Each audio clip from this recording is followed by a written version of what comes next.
오늘 읽어드린 하나님 말씀을 보면 요한복음 3장 16절인데 하나님이 세상을 이처럼 사랑하사 독생자를 주셨으니 이는 저를 믿는 자마다 멸망하지 않고 영생을 얻게 하려 하심이라.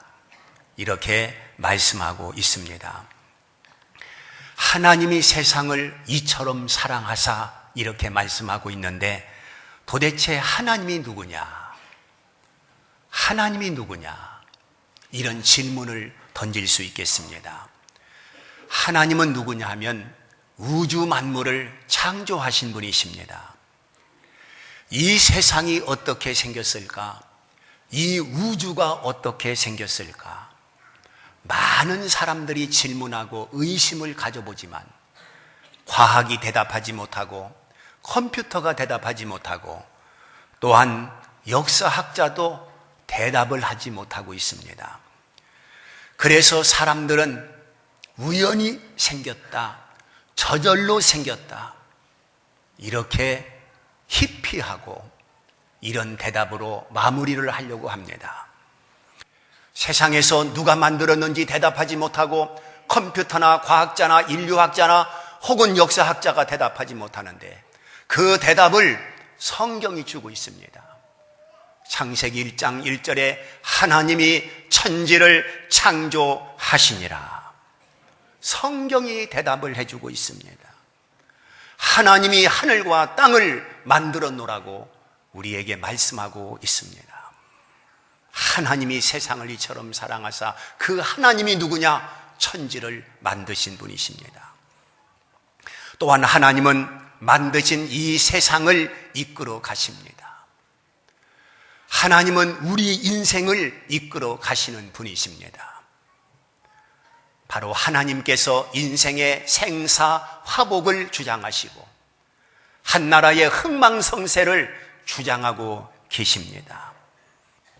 바로 하나님은 세상을 이끌어 가시는 큰 손이라고 하는 것을 우리는 알아야 됩니다. 그리고 두 번째, 독생자를 주셨으니 라고 말씀하고 있습니다. 하나님이 세상을 이처럼 사랑하사 독생자를 주셨으니, 독생자는 외아들 하나밖에 없는 아들을 말하고 있지 않습니까? 하나님이 우리에게 당신의 아들을 주셨다는 것입니다. 여러분들의 외아들을 남에게 줄 수 있겠습니까? 내 외아들을, 아니 10명의 아들이 있다 한들 그 아들을 남에게 줄 수 있습니까? 그런데 하나님은 독생자 예수님을 우리에게 주셨습니다. 그 예수님이 누구냐? 자기 백성을 죄에서 구원할 자라고 소개하고 있습니다. 즉 자기 백성을 죄에서 구원하기 위해서 그 예수님이 이 땅에 오셨다는 말입니다. 그분은 오셔서 우리 허물 때문에 십자가에서 창으로 찔려 고통을 당하시고 또한 우리의 죄악 때문에 그 육체가 상함을 입으시고 우리의 나음을 위해서 주님께서 채찍에 맞았노라고 이사야 선지자가 말씀하고 있습니다. 그 예수님은 결국 우리가 죽어야 할 죄인인데 나를 대신해서 십자가에 피 흘려 돌아가셨습니다. 나를 살리기 위해서 예수님께서 죽으셨다는 말입니다. 나의 평화를 위해서 주님께서 고초를 당하셨다는 말입니다. 나의 나음을 위해서 주님께서 채찍에 맞으신 것입니다. 자기의 생명까지도 우리를 위해서 주신 분이십니다. 바로 예수 그리스도이십니다. 그분은 죽으셨다가 3일 만에 부활을 하셨습니다. 부활이라고 하는 것은 하나의 상상이 아닙니다. 그저 하는 막연한 얘기가 아닙니다. 예수님께서 실제적으로 부활하심으로 말미암아 그 부활이 구체적이고 사실적이라고 하는 것을 주님께서 입증해 보여주셨습니다. 바로 주님께서 사망 권세를 이기시고 부활하신 것처럼 장차 우리도 사망 권세를 이기시고 부활할 것을 주님께서 약속해 주신 것입니다. 그래서 주 안에 있는 자는 죽어도 사는 엄청난 하나님의 약속을 붙들고 사는 자들이 된 것입니다. 그러므로 예수 안에서 참된 희망이 있습니다. 주님 밖에는 아무런 희망이 있을 수가 없는 것입니다. 그 다음에 말씀하기를 그를 믿는 자마다, 즉 예수를 믿는 자마다 라고 말씀을 하고 있습니다. 예수를 믿는 자마다. 먼저 내가 세상에 태어나 살고 있다는 이 자체가 복이라고 하는 것을 아셔야 됩니다. 내가 우연히 태어난 것 아니고 그냥 태어난 것 아니고 어쩌다가 태어난 것이 아니라 하나님께서 선택해서 내가 이 세상에 태어나 오늘 존재한다면 나의 생명이 얼마나 존귀하며 나라고 하는 존재가 얼마나 소중한가를 알 수가 있을 것입니다. 그러므로 내가 못났어도 문제되지 않고 내가 병들었어도 문제되지 않고 내가 가난하다 할지라도 전혀 문제가 될 것이 없습니다. 왜냐하면 내가 이 세상에 지금 있다는 이 자체가 참으로 중요한 것이며 오늘 내가 살고 있다는 이 자체가 너무너무 소중하고 복된 것이기 때문에 그런 것입니다. 그 가운데서 하나님이 나를 교회로 불러주심이 엄청난 복인 것입니다. 이 세상에 수많은 사람들이 있습니다. 얼굴이 다르고 지문이 다릅니다. 목소리도 다르고 걸음걸이도 다릅니다. 다른 모든 사람들이 살고 있고 지구상에 70억 이상이 살아가고 있습니다. 그 수많은 사람 가운데에 하나님께서 나를 교회로 불러주셨다. 이게 신비요 기적이라는 것입니다. 오늘 내가 교회로 부름을 받았다고 하는 것은 장관으로 부름을 받은 것보다도 대학교 총장으로 부름을 받은 것보다도 훨씬 더 영광스러운 부름이라고 하는 것을 기억해야 됩니다. 이 자리에 아무나 올 수 없는 자리입니다. 하나님이 택하지 아니하시면, 하나님이 부르지 아니하시면 올 수 없는 그런 자리입니다. 그러므로 여러분들이 이 자리에 와 앉아있다는 이 자체가 하나님이 나를 사랑한다는 증거요, 하나님이 나를 이곳까지 인도했다는 놀라운 사실인 것입니다. 바로 이 자리는 하나님 나라의 영광을 누릴 수 있는 자리인 것입니다. 그래서 귀한 것입니다. 하나님이 나를 특별히 사랑하고 있다는 사실, 그것은 바로 오늘 내가 여기에 있다는 것입니다. 그 다음에 말씀하고 있습니다. 멸망하지 않고 영생을 얻게 하려 하노라. 멸망하지 않고라는 말씀 속에는 멸망 가운데 살고 있는 인생들이 있다고 하는 것을 전제하고 있는 것입니다. 본래 사람은 하나님과 사귐이 있도록, 하나님과 교통하면서 살도록 하나님께서 사람을 창조했습니다. 그런데 그 사람이 하나님의 뜻에 불순종함으로 말미암아 하나님과의 관계가 뚝 끊어져 하나님과 교통하며 사는 인생이 아니라 하나님과 원수 관계로 하나님을 등지고 사는 불행한 사람이 돼버리고 만 것입니다. 하나님과 관계가 끊어진 후 우리 인생들에게 찾아온 것이 무엇입니까? 내면적인 변화가 왔는데 그 내면적인 변화는 부정적인 변화입니다. 막 인생의 허물을 느끼고 살면서 좌절하고 그리고 고뇌하며 희망이 없다는 것입니다. 여러분, 수많은 사람들이 자살을 하고 있습니다. 자기 목숨을 자기가 끊고 있습니다. OECD 국가 가운데에 자살 1위국이라고 하는 불명예를 안고 있는 나라가 어느 나라입니까? 대한민국입니다. 하루에 몇 명이 자살하고 있습니까? 40여 명이 자살하고 있습니다. 그 아까운 목숨을 왜 끊어야 합니까? 인생 살기 싫다는 것입니다. 인생이 허무하다는 것입니다. 이렇게 살아서 무엇하느냐는 것입니다.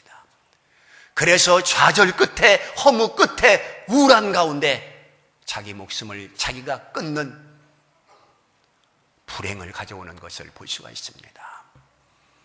하나님과의 관계가 끊어진 인생의 말로가 얼마나 비참한가를 우리에게 보여주고 있는 것입니다. 사람들은 하나님을 붙들면 살 수 있지만 하나님의 관계가 끊어지고 난 다음 이런 불행을 어떻게 해결할 수 있을 것인가? 이 눈물을 누가 닦아줄 수 있을 것인가? 이 무서운 질병을 누가 고쳐줄 것인가?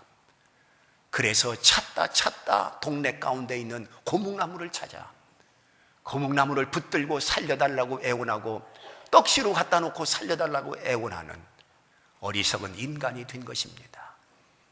그리고 배를 타고 출항하는 사람은 용왕한테 제사를 드려 제사를 지내 그 용왕이 무사 귀환할 수 있도록 손바닥이 닳도록 빌고 비는 것을 볼 수 있습니다. 대학을 나온 사람도 유학을 갔다 온 사람도 한 공장을 차릴 때 돼지머리 갖다 놓고 거기에 큰 절을 해가며 살려달라, 도와달라, 성공하게 해달라, 절대 실패는 하게 하지 않게 해달라고 돼지머리에게 비는 어리석은 인생을 볼 수 있습니다.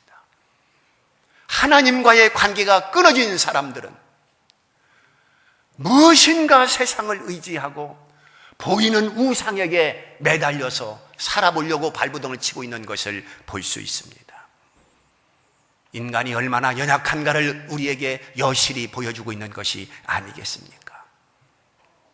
사랑하는 성도 여러분, 왜 인생이 이렇게 망가졌습니까? 하나님이 창조한 세상에 죄라고 하는 것이 들어온 이후에 이렇게 망가진 것입니다. 죄의 결과는 무엇입니까? 죽음입니다. 여러분들은 지금 죽음을 향해서 달려가고 있는 인생들입니다. 내 목숨이 언제 끊을지 모르는 죽음을 앞에 놓고 사는 사람들입니다. 죽음 얼마나 두려운 일입니까? 얼마나 무서운 일입니까? 얼마나 절망적인 일입니까? 그러나 피할래야 피할 수 없습니다. 우리 앞에 예비된 죽음을 누가 부정하겠으며 우리 앞에 예비된 그 죽음을 나는 그냥 건너뛰리라 장담할 자가 누가 있겠습니까? 우리는 지금 죽음의 사슬에 매여 있습니다. 죽음의 포로에 매여 있습니다. 그러므로 우리는 죽어가는 인생들인 것입니다. 로마서 6장 23절에 죄의 싹은 사망이라고 했습니다. 히브리서 9장 27절에 한 번 죽는 것은 사람에게 정한 것이라고 말씀하고 있습니다.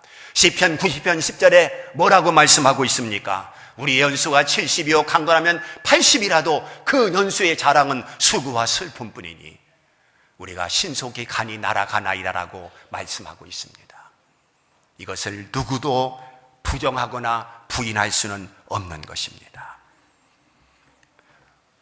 여러분, 수고와 슬픔을 당한다 할지라도 오래오래 살면 좋겠는데 사람의 연수가 70이요 강건하면 80이라고 말씀했기 때문에 80 인생이 되면 서서히 시들어가는 것을 누가 부정할 수 있겠습니까? 죽음이라고 하는 것은 모든 것을 내려놓아야 합니다. 애지중지하던 것, 내가 붙들고 있던 것 그대로 고스란히 내려놓아야 합니다. 그리고 나는 영원한 빈손이 되는 것입니다. 그리고 한 줌의 흙으로 돌아가는 것입니다. 죽음을 생각할 때 인생은 얼마나 허무한가를 우리는 생각하게 되는 것입니다. 두 인생이 있습니다.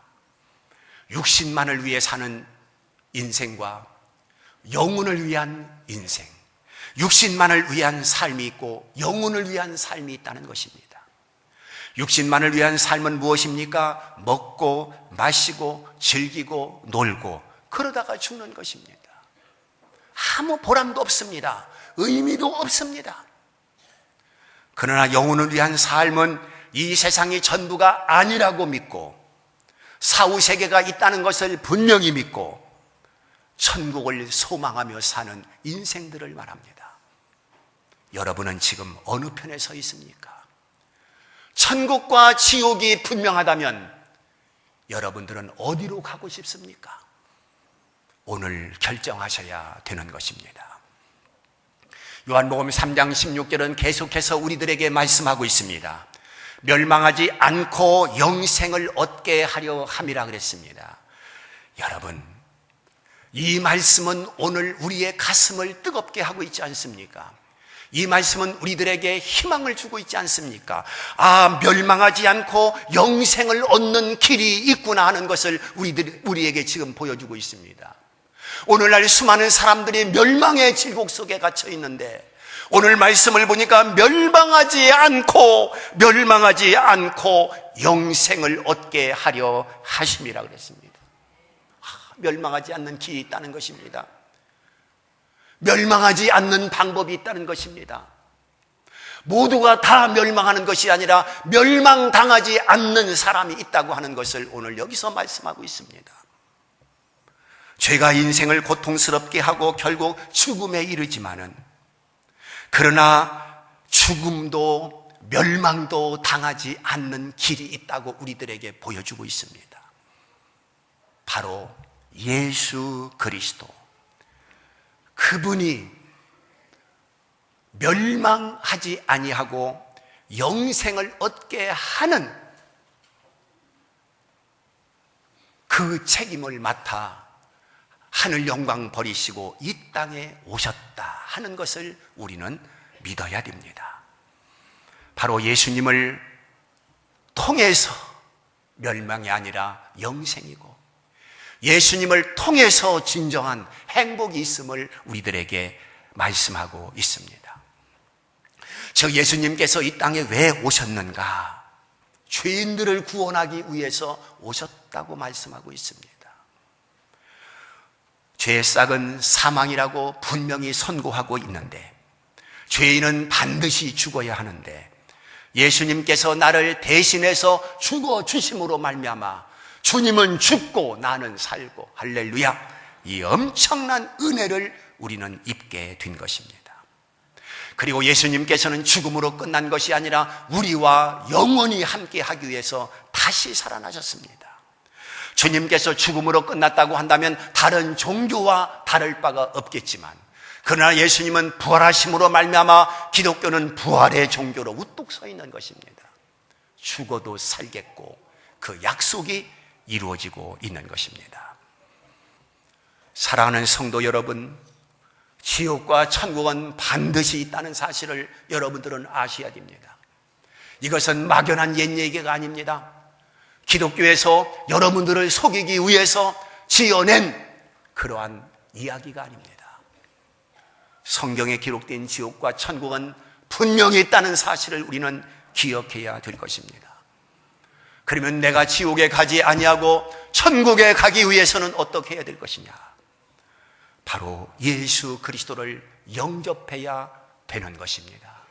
누구든지 저를 믿는 자마다라고 성경은 말씀하고 있습니다.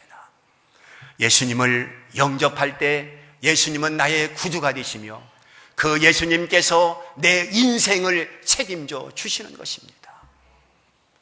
오늘 부모를 잘 만나야 우리가 행복할 수 있다고 한다면 바로 예수님은 우리 부모보다도 더 자상하시고 내 부모가 나를 사랑하는 것보다도 그 예수님은 나를 더 사랑하시고 나의 모든 것을 감싸 안을 수 있는 분이 바로 예수님이십니다.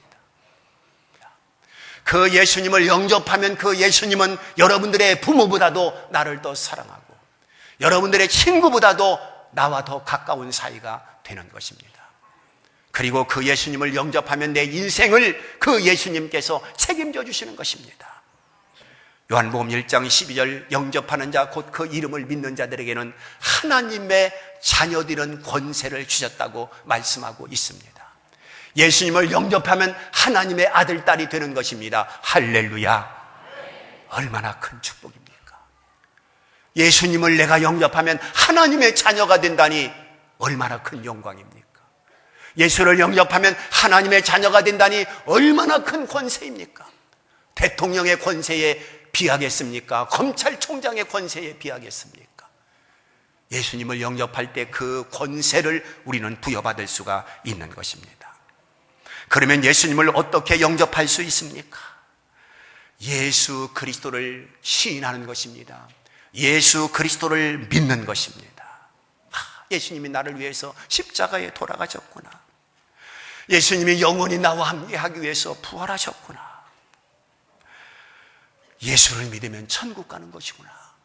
예수를 믿으면 내 마음속에 평안이 찾아오는구나. 여러분, 그렇게 믿고 그렇게 알고 이 사실을 시인하기만 하면 나는 하나님의 자녀가 되는 것입니다. 여러분, 구원을 얻기 위해서 치성을 드리는 것 아닙니다. 구원을 얻기 위해서 정한수 떠다 놓고 비는 것이 아닙니다. 그냥 예수 그리스도를 믿기만 하면 구원받아 천국 가는 것이고, 예수 그리스도를 믿기만 하면 그냥 영생이 저절로 굴러 들어오는 것입니다. 그러므로 예수 그리스도 안에 영생도 있고 천국도 있고 구원도 있고 평안도 있고 행복도 예수 그리스도 안에 있는 것입니다. 이런 예수를 왜 마다합니까? 이런 예수를 왜 부정합니까? 이런 예수를 왜 안 믿겠습니까? 부모 이상인 그 예수, 친구 이상인 그 예수를 지금 여러분들에게 소개하고 있는 것입니다. 그 예수를 만나십시오. 그 예수와 친구가 되십시오. 그 예수와 일생 다시 한번 걸어가십시오. 인생이 달라질 것입니다. 요한계시록 3장 20절에 보라, 내가 문 밖에 서서 두드리느니 누구든지 문을 열면 내가 그에게로 들어가 그로 더불어 먹고 그는 나로 더불어 먹으리라, 이렇게 말씀을 하고 있습니다. 지금 예수님께서 여러분들의 마음의 문을 두드리고 있습니다. 여러분들의 마음속에 예수님께서 들어가고 싶다는 것입니다. 이 시간 고집 부리지 말고 마음의 문을 열어놓으십시오. 그리고 주님을 인정하십시오.